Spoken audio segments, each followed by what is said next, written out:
Ma'am, tanong lang po, paano po pag October po ang kapanganak po?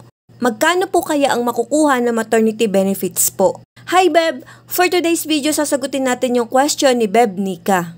Beb, kung ang EDD mo ay October 2024, at para malaman kung ikaw ay qualified sa maternity benefits, i-exclude natin ang semester contingency mo na mula July 2024 to December 2024. Now, ang magiging qualifying months mo ay mula July 2023 to June 2024.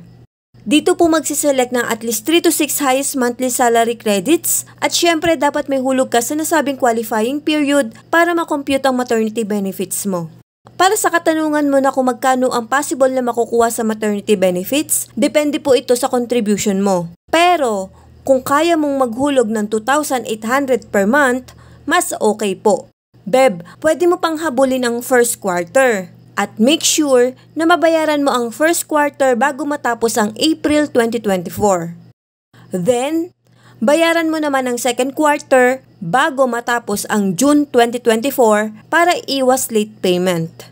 Beb, pag sinunod mo yung payo ko na mag-voluntary contribution ng 2,800 per month, ang MSC ng 2,800 ay 20,000. Then, i-add natin ang 6 highest monthly salary credits within 12-month period bago ang semester ng iyong panganganak for the total of 120,000. Hindi po ito yung total amount na makiklaim mo.